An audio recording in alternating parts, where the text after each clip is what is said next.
Hello, I am Citizen Sleeve, and welcome to a brand new series called Replayed Reviews, where I take a game from yesteryear and I review it, nice and quickly, about 5 minutes, with the accompanying video from the opening of the game. The first game that we're going to review is Mass Effect 2.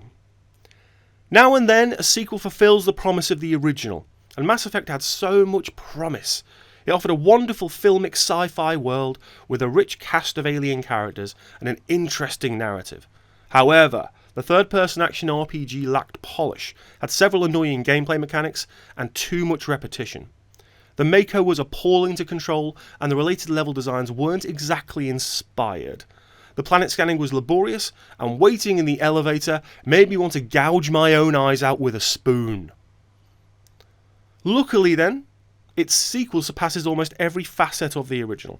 Having played Mass Effect, I had several game saves ready for Mass Effect 2 and gained extra cash and a higher level character, a mechanic many more games of the genre should consider. The reuse of your own Shepard is an interesting feature in an RPG, as it provides the player with true character continuity throughout the duration of the series.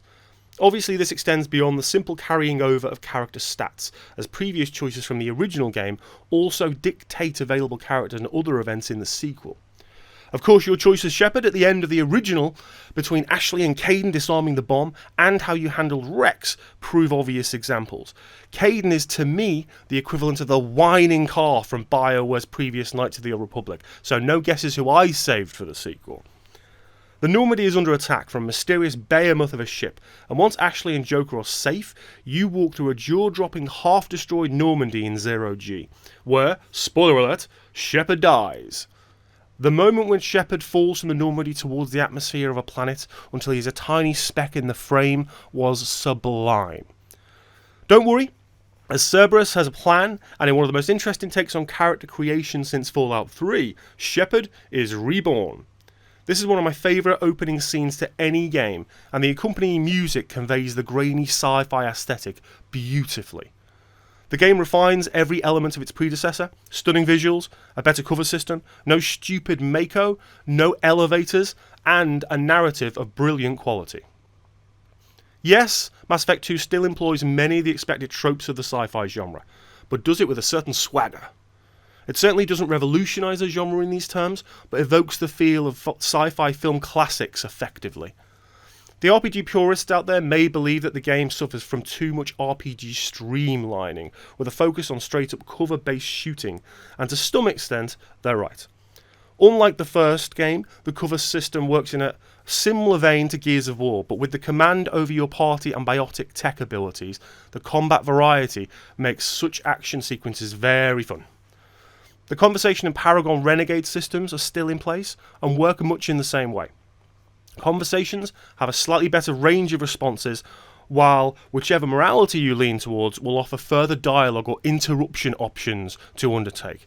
I've never entirely been a fan of cut and dry binary opposites in games, so the I'm good or I'm bad notion of a character progression doesn't really sit that well with me. I'd prefer a more open and ambiguous morality mechanic, as if you stay reasonably neutral throughout the game, you'll miss out on related Paragon and Renegade abilities. The array of characters is just as diverse and interesting as the original, although a few favourites like Tali return, Saren and the Geth are replaced by the Collectors. The central quest driver is the elusive man, voiced by the superb Martin Sheen, who offers Shepard a way to help humanity against the Reapers via Cerberus. Very few elements detract, but mining minerals minigame can become rather tedious and loading times are overlong. Mass Effect 3 has grander set pieces, a more elaborate narrative, improvements in the combat system, and more returning characters from the first game, but I still feel Mass Effect 2 is the better game. Despite these little niggles, I can't help but feel it's time to survive that suicide mission all over again. Right, thank you very much for watching. I hope you enjoyed these little mini reviews from games of yesteryear I'm going to be doing. If you do, talk to me in the comments. Tell me what kind of games you'd like me to cover from the good old days, as it were. And if I have it, I might review it, although I have got a bunch prepared already. If you like the review, hit that like button. If you disliked it, hit the dislike button. Hey, maybe even sub to the channel. That would be absolutely bloody lovely, as I'm doing this full time now. Take it easy, folks. I will catch you next video.